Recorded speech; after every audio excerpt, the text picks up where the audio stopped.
do, I'm going to share 2 facts with all of you. Fact 1, rubber bands last longer when refrigerated. Right? Fact 2, the eye of an ostrich is larger than its brain. Yes, both of the things that I just said are completely true. If you do not believe me, then I encourage you to look it up on your own time. Now, you may or may not be wondering what either of those 2 facts have to do with valuing yourself, and the answer is absolutely nothing. But by sharing those 2 facts with all of you, everyone in this room has now caught a glimpse of my random way of thinking and very quirky personality that I am very proud of. And I hope that by the end of this talk, or possibly by the end of this day, all of you will have found a way to be proud of yours too. Conforming is not an issue, some may say. And they are correct. Conforming is not an issue that we discuss as much as we should. To say that a person foregoing their individuality to fit in is not a major and sometimes fatal issue is like saying that world hunger is non-existent, or that a chicken nugget is made from real chicken. Now, neither of those things are true, obviously.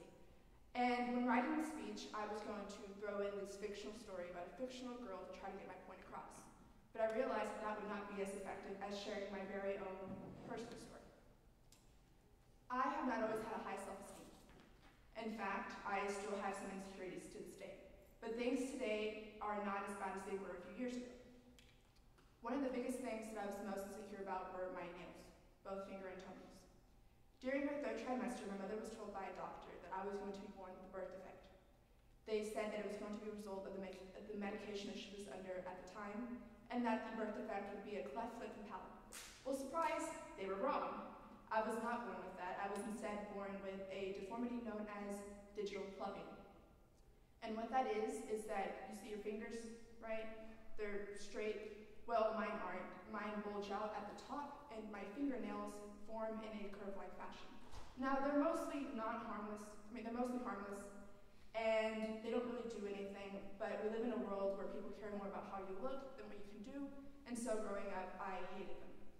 I was so desperate to fit in with my peers that I did everything you could possibly think of to hide that flaw.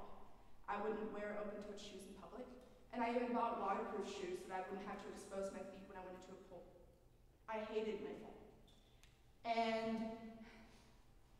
And growing up, I realized that that is not something that I should let be my anger. I don't want you guys to really dwell on the fact that I had that flaw for a long time, because I did. But I want you guys to really take note of how I got over the flaw. One day when I was cleaning my room, I found this journal. And I've had it for many years, and I'd never really used it until one day I was feeling horrible, and I decided to write in it.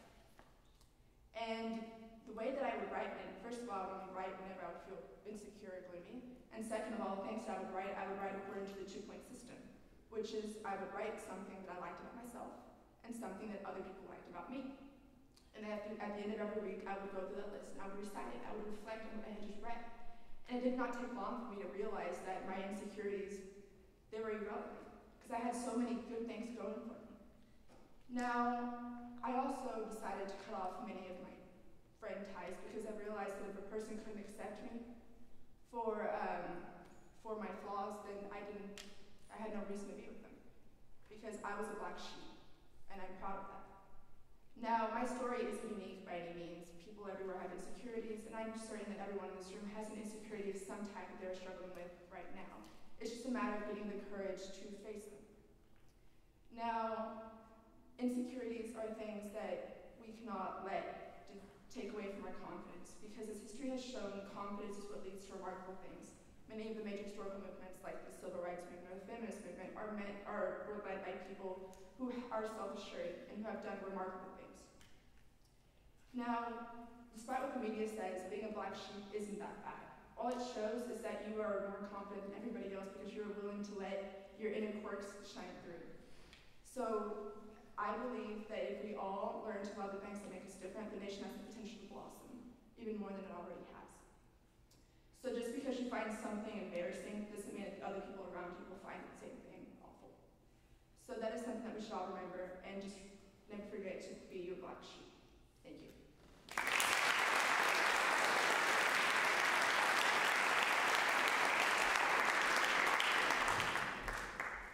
So